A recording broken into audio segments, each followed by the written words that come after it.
The millionaire listened in silence until the cleaning lady recited a French poem and moved him to tears.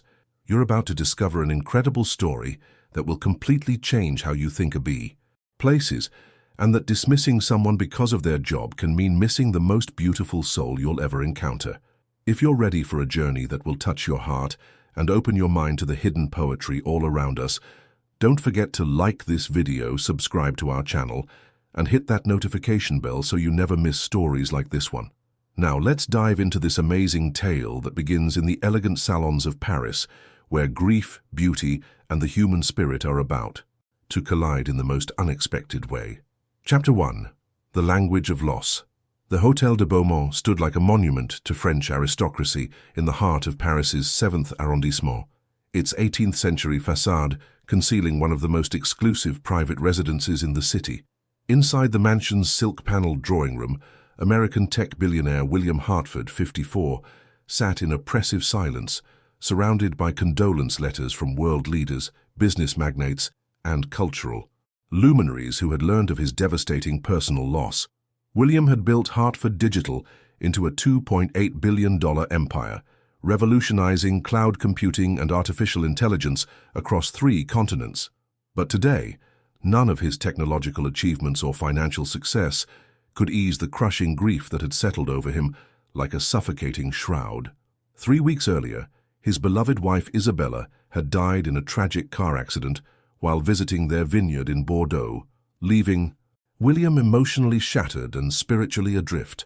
Isabella had been more than William's partner. She had been his cultural guide, his emotional anchor, and his introduction to the refined world of European arts and letters. A professor of comparative literature at the Sorbonne, Isabella had possessed a deep appreciation for poetry, philosophy, and the subtle beauties of language that had gradually opened William's pragmatic mind to dimensions of human experience he had never explored. Now, surrounded by the French antiques and literary treasures that Isabella had collected over their 15 years of marriage, William felt lost in a world that had become alien and empty without her presence. The books that had once sparked animated discussions between them now stood silent on their shelves, their wisdom inaccessible to a man drowning in grief. William's attempts to process his loss through the same analytical methods that had built his business empire had proven futile. Grief, he discovered, followed no logical algorithms and responded to no strategic planning. The language of technology and commerce, which had always provided him with clear answers and measurable solutions, offered no comfort for the profound emptiness that Isabella's death had created in his life. For 3 weeks, William had barely spoken to anyone. He had withdrawn from business meetings, cancelled social obligations, and retreated into the Parisian mansion, where every room held memories of conversations, laughter, and the intellectual intimacy that had defined his marriage to Isabella.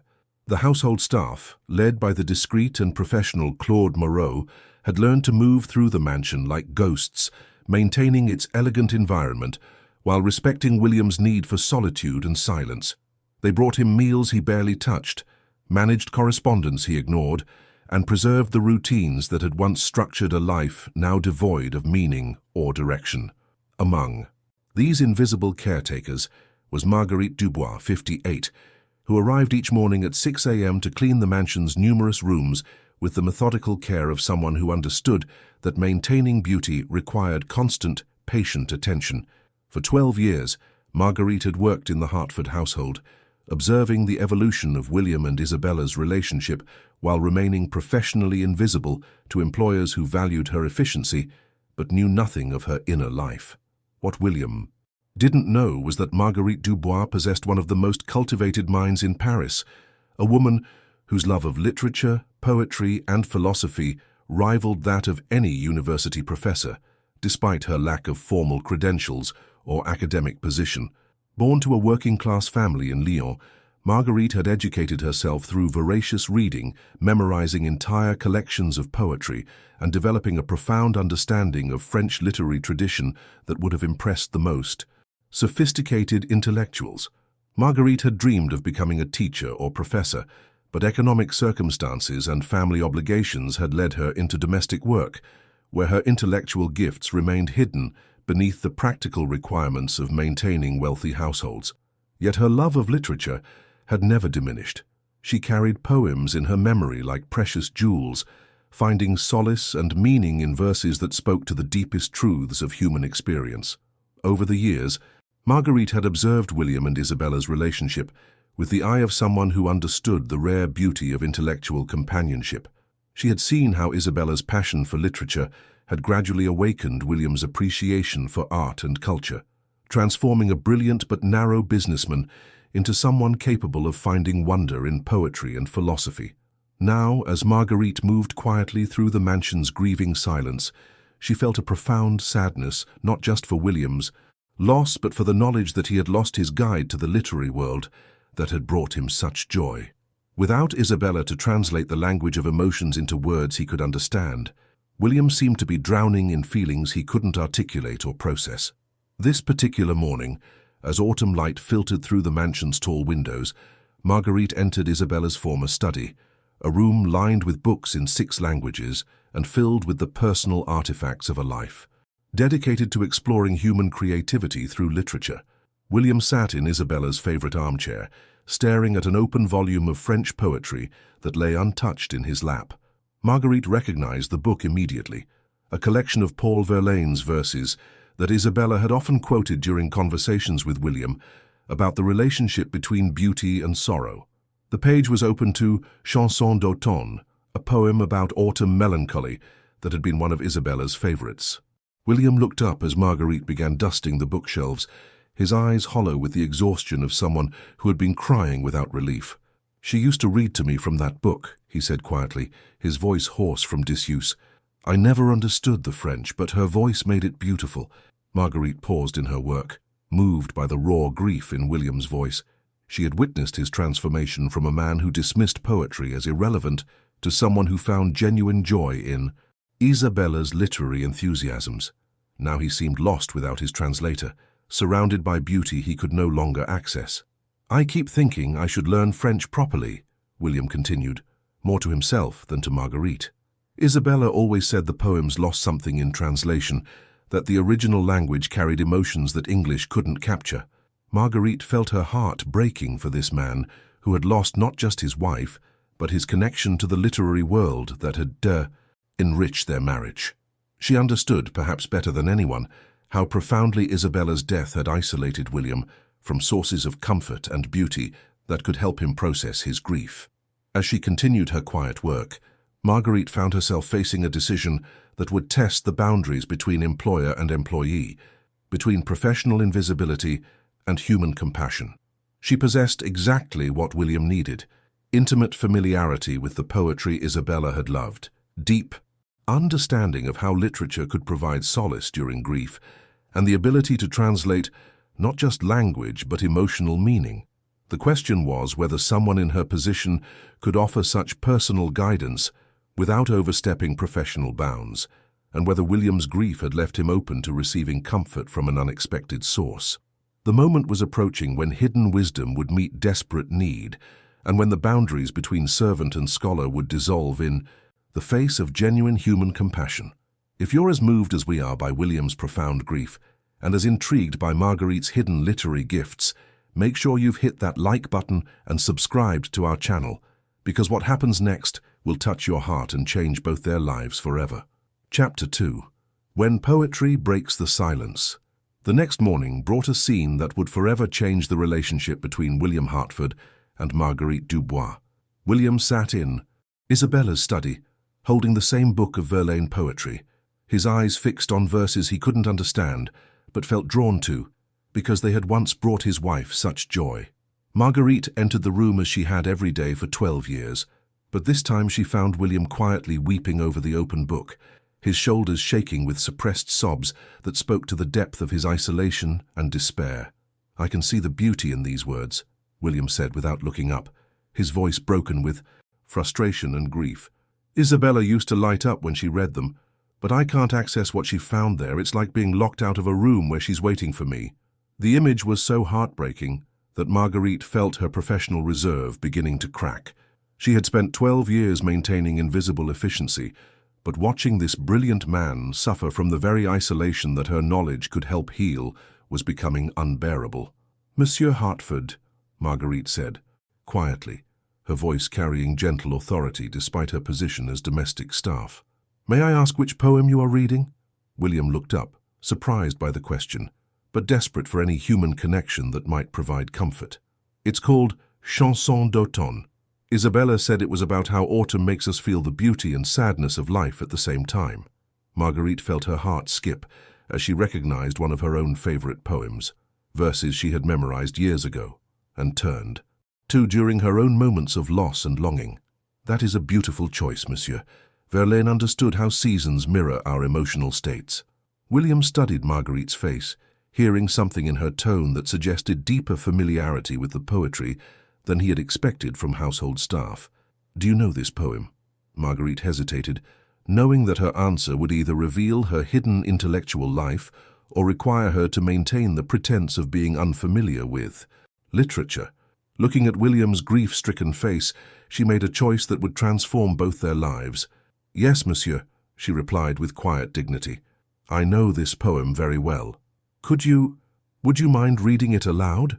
William asked, his voice carrying the desperate hope of someone grasping for any connection to beauty that might ease his pain.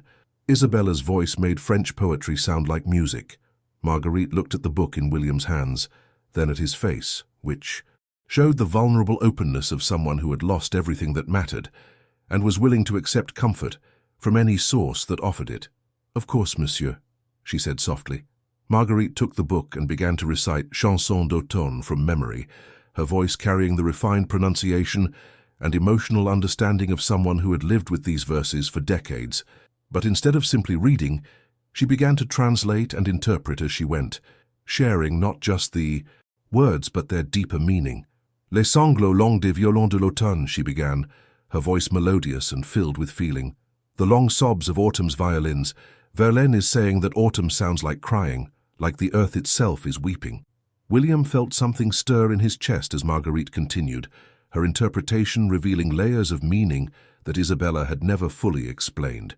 Blessant mon cœur d'une langueur monotone, Marguerite continued, wound my heart with monotonous languor. He's describing how seasonal sadness becomes a physical pain, a weariness that settles into your bones. As Marguerite recited the poem with deep understanding and emotional resonance, William began to understand why Isabella had been so moved by Verlaine's work. The verses weren't just pretty words, they were precise descriptions of emotional states that everyone experienced, but few could articulate so beautifully. Tout suffocant et blême quand sonne l'heure, Marguerite continued, her voice growing more emotional as she reached the poem's climax.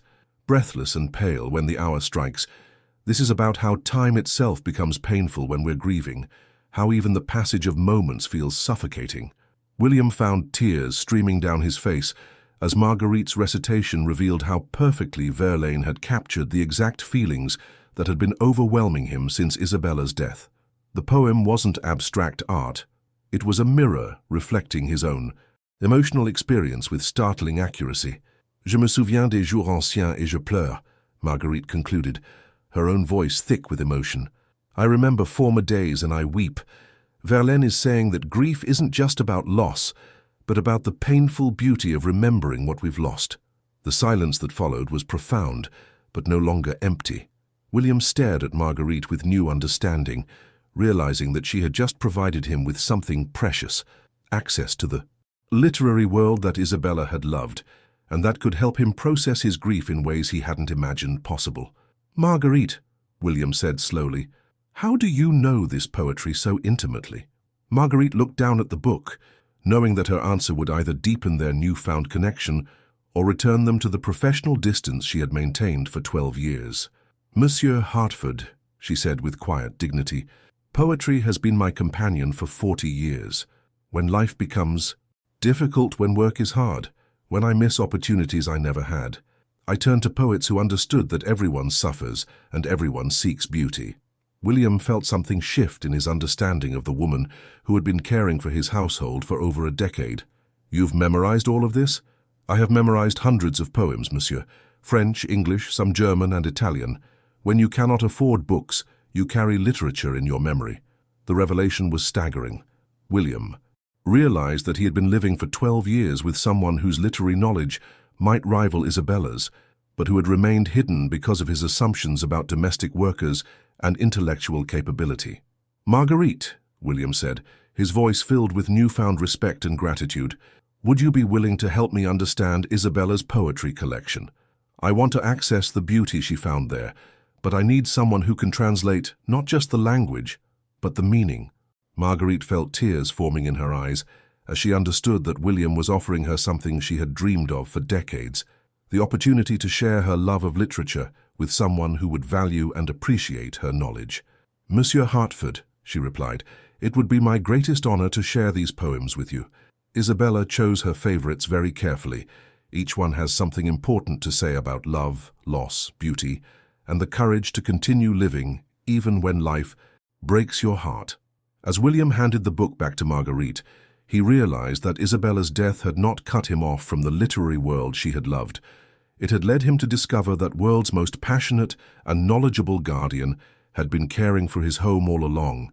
The cleaning lady who had just recited French poetry with the skill of a university professor was about to become his guide through grief and back to the beauty that makes life worth living. Chapter 3. The Professor Who Cleaned Houses. Over the following weeks, William's daily routine transformed in ways that would have amazed anyone who knew him as the pragmatic technology mogul who had built his fortune through logical analysis and strategic planning. Each morning he would meet Marguerite in Isabella's study, where she had begun what she called our literary conversations, sessions that combined poetry reading with gentle emotional guidance that helped William process his grief through the wisdom of writers who had faced similar losses. "Today I thought we might explore Baudelaire," Marguerite suggested, pulling a slim volume from Isabella's collection. Isabella marked several poems about how beauty emerges from sorrow, something that might speak to what you're experiencing now. William nodded, having discovered that Marguerite's literary guidance provided more comfort than any of the grief counselors or therapists his concerned friends had recommended. There was something profoundly healing about encountering his emotions, reflected in the work of poets who had transformed their own suffering into art. What William had learned about Marguerite over the past month had completely shattered his assumptions about intelligence, education, and social hierarchy. Despite having no formal education beyond secondary school, Marguerite possessed a sophistication of thought and depth of cultural knowledge that rivaled any professor he had ever met. "Marguerite," William said, as she opened the Baudelaire collection, "I need to ask you something that's been troubling me. How did someone with your intellectual gifts end up working as a housekeeper?" Marguerite's expression grew thoughtful as she considered how much of her personal history to share. "Monsieur Hartford, I was born into a family where education was a luxury we couldn't afford. My father worked in a factory. My mother cleaned offices. When I showed interest in books and learning, they were proud, but couldn't provide opportunities for formal study." She paused, looking at the poetry collection in her hands. "I educated myself through public libraries, used bookstores, and conversations with anyone willing to discuss literature. I dreamed of becoming a teacher, but without credentials or connections, domestic work provided the best opportunity to support myself while remaining close to the world of books and culture." William felt ashamed as he realized how many opportunities Marguerite's intellect had been denied simply because of her economic background. "But surely over the years you could have pursued formal education." "I tried, monsieur. I applied to university programs, but without proper preparation or financial resources, the barriers were too high. Eventually I accepted that I would experience literature as a passionate amateur rather than a professional scholar." Marguerite's story revealed the tragic waste of human potential that occurred when society failed to recognize and nurture intelligence regardless of its social circumstances. William realized that Isabella, for all her academic training and prestigious position, had not been more intellectually gifted than Marguerite. She had simply been born into circumstances that allowed her gifts to be developed and recognized. "You mentioned that you've been reading literature for 40 years, William said. "Have you ever written poetry yourself?" Marguerite looked surprised by the question. "Sometimes, monsieur. Nothing sophisticated, just personal verses about experiences and feelings that seemed worth preserving in words. Would you share one with me?" Marguerite hesitated, knowing that sharing her own writing would cross another boundary in their evolving relationship. But William's genuine interest and the trust that had developed between them encouraged her to take the risk. "I wrote this poem about working in beautiful houses while dreaming of different lives," she said quietly. Then, in French, she recited verses she had composed about finding dignity in humble work while nurturing hidden aspirations. "I polish marble floors that reflect dreams I'll never live, dust books whose wisdom I embrace in silence, tend gardens where other families find joy, while planting hope in soil I'll never own. Yet in these borrowed spaces I am whole, the maid who knows Verlaine by heart, the cleaner whose soul soars with Baudelaire, the servant who serves beauty more than masters." William felt tears forming as Marguerite's poem revealed the profound interior life she had maintained, while performing work that others considered merely functional. Her verses demonstrated not just literary skill, but the emotional wisdom of someone who had found meaning and dignity despite circumstances that denied her recognition or advancement. "Marguerite, that's beautiful," William said with genuine admiration. "Your poetry captures something essential about finding purpose in difficult situations." "Thank you, monsieur. Poetry has helped me understand that all work has dignity when performed with care, and that intellectual life doesn't require institutional validation to be meaningful." Over the following days, William began to understand that his conversations with Marguerite were providing more than comfort during grief. They were education in how to live with depth and appreciation for beauty regardless of external circumstances. Marguerite had spent decades developing wisdom about literature, life, and the human spirit, without any of the advantages that had shaped his own privileged existence.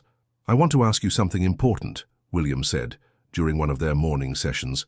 "Would you be willing to help me establish a foundation to support people like you, individuals with extraordinary intellectual gifts who lack opportunities for formal recognition or advancement?" Marguerite looked startled by the suggestion. "Monsieur Hartford, that's very generous, but I'm not sure." Marguerite, you've given me something invaluable during the worst period of my life. You've shown me that Isabella's love of literature wasn't lost when she died. It was waiting to be discovered through someone who understood it even more deeply than she did." William stood and walked to Isabella's desk, where he pulled out a legal pad and began sketching ideas. "I want to create scholarships for autodidacts like you, people who have educated themselves but need support to pursue formal recognition. I want to fund programs that identify intellectual talent, regardless of social background." "But why would you want me to be involved in such important work?" "Because," William said with conviction, "you understand something about the relationship between learning and living that traditional academics often miss. You've proven that wisdom and sophistication can flourish anywhere, and you could help identify and nurture intellectual gifts that our educational system overlooks." As Marguerite considered William's proposal, she realized that her years of hidden intellectual development had been preparing her for exactly this opportunity, the chance to help other passionate learners access the recognition and advancement that had been denied to her. "Monsieur Hartford," she said finally, "if you're serious about this foundation, I would be honored to help design programs that recognize intelligence wherever it exists." William smiled, the first genuine happiness he had felt since Isabella's death. "Marguerite, I think Isabella would be proud to know that her poetry collection brought us together and led to something that will help other people discover the joy she found in literature." As they began planning what would become the Isabella Hartford Foundation for Intellectual Excellence, William realized that his wife's greatest gift hadn't been her academic achievements or social position. It had been her ability to recognize and appreciate beauty wherever it appeared. Now, through Marguerite's guidance, he would learn to do the same. Chapter 4. The Foundation of Hidden Scholars. 1 year after Marguerite Dubois had first recited Verlaine poetry to comfort William Hartford's grief, the Isabella Hartford Foundation for Intellectual Excellence occupied a restored 19th-century mansion in Paris's Latin Quarter, serving as a beacon of hope for autodidacts and self-taught scholars worldwide. What had begun as one woman's compassionate response to another person's suffering had evolved into a revolutionary approach to identifying and nurturing intellectual talent, regardless of social background or formal credentials. Marguerite stood before an audience of 200 distinguished academics, philanthropists and foundation representatives, delivering the keynote address at the first International Conference on Unrecognized Intellectual Excellence, her transformation from invisible housekeeper to respected advocate for educational equity had become legendary in academic circles, inspiring new approaches to talent identification and development. The most tragic waste in our society, Marguerite told the packed auditorium, is not the failure to provide education to those who seek it, but the failure to recognize education that has been self-acquired through passion, dedication, and intellectual curiosity. The audience included dozens of foundation scholarship recipients, former taxi drivers who were now pursuing doctoral degrees in literature, cleaning staff who had become certified teachers, and service workers whose autodidactic achievements had earned them positions at prestigious universities. 1 year ago, I was cleaning houses while carrying the poetry of 5 centuries in my memory, Marguerite continued. Today, we have identified over 300 individuals whose self-taught expertise rivals that of traditionally credentialed scholars. What changed was not their capabilities, but our willingness to recognize and value learning regardless of where it occurred. William watched from the front row with profound satisfaction and continuing amazement at Marguerite's intellectual leadership. The Foundation's success had exceeded every expectation, demonstrating that extraordinary minds existed throughout society, waiting for someone with the wisdom to identify and nurture them. The Isabella Hartford Foundation has established 3 core principles, Marguerite explained to the audience. First, intellectual excellence can emerge from any background and deserves recognition regardless of institutional affiliation. Second, passionate self-education often produces deeper understanding than conventional academic study. Third, society benefits enormously when we provide opportunities for hidden scholars to contribute their knowledge and insights. The Foundation's programs had revolutionized how educational institutions thought about admission criteria and talent. Recognition. Traditional measures like standardized test scores and academic pedigree had been supplemented with assessments that identified practical wisdom, autodidactic achievement, and intellectual passion regardless of formal training. Dr. Elena Rodriguez, a former hotel housekeeper who had taught herself 7 languages and was now pursuing a PhD in linguistics, addressed the conference about her experience. Marguerite showed me that my years of learning through literature, travel, conversations, and cultural immersion were not inferior to classroom study. They were different paths to the same destination of deep understanding. The Foundation's most dramatic success story was Jean-Baptiste Moreau, a night security guard who had spent 20 years teaching himself advanced mathematics through library books and online resources. Marguerite's team had identified his extraordinary abilities and helped him gain admission to the École Normale Supérieure, where he was now conducting groundbreaking research in number theory. What Marguerite taught us, Dr. Moreau told the conference audience, is that intellectual development doesn't require institutional validation to be real and valuable.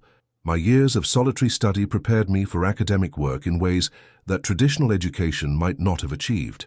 The Foundation had also established partnerships with major universities to create Scholar Without Walls programs that admitted extraordinary autodidacts, based on demonstrated knowledge rather than conventional credentials. These programs had discovered remarkable talent among taxi drivers, domestic workers, retail employees, and other professionals whose intellectual achievements had been invisible to traditional academic recruitment. Our research has shown that autodidactic learners often possess unique advantages, Marguerite explained during the conference's research presentation.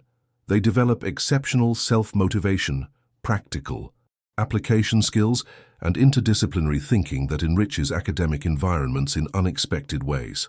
During the conference's afternoon session, Marguerite conducted a live demonstration of talent identification, showing how passionate learners could be recognized through conversation, practical problem-solving, and evidence of sustained intellectual development regardless of formal documentation.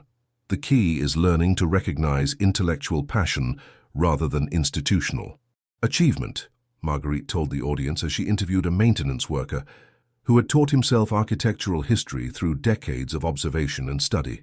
This gentleman knows more about Gothic cathedral construction than most art history professors, despite never attending university.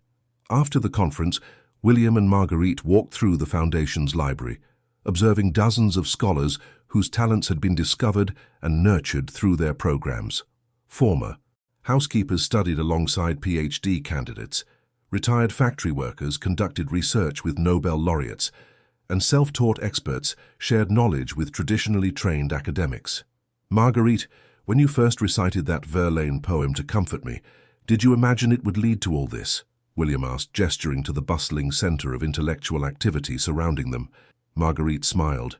I only knew that poetry had comforted me during difficult times, and I hoped it might provide similar solace for your grief.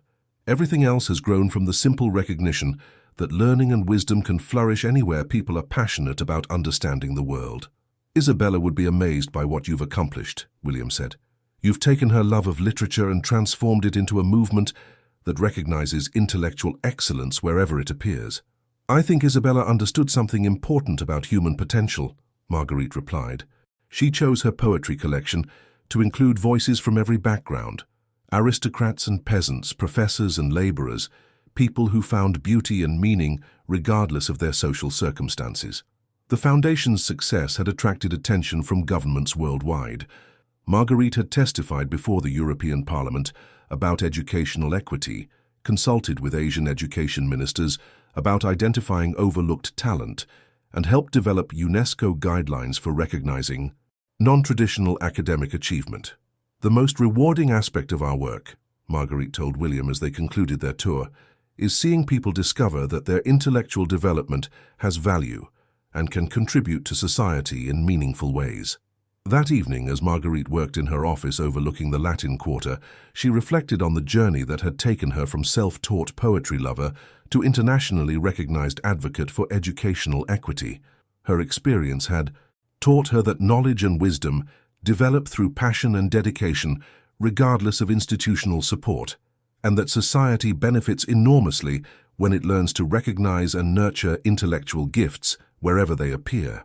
The French poem that had comforted a grieving millionaire had become the foundation for a movement that transformed how the world thought about learning, teaching, and the democratic distribution of intellectual opportunity. Marguerite's recitation had proven that the most profound education often occurred outside classrooms, and that the most valuable teachers were sometimes those who had never been formally taught to teach. Most importantly, Marguerite had demonstrated that compassion and intellectual excellence were inseparable qualities, that true scholarship involved not just accumulating knowledge, but sharing it generously with those who needed wisdom, comfort, and the recognition that learning was a universal human capacity that transcended all social boundaries. The story of Marguerite Dubois and William Hartford reminds us that intellectual excellence and cultural sophistication can flourish anywhere passion for learning exists, regardless of formal education or social position. Marguerite's journey from hidden scholar to foundation leader shows us that the most profound knowledge often develops through personal dedication rather than institutional training, and that recognizing hidden talent can transform entire societies. Her French poetry didn't just comfort a grieving man. It revealed that wisdom, beauty, and deep learning exist all around us, waiting for someone humble enough to listen and wise enough to appreciate excellence wherever it appears.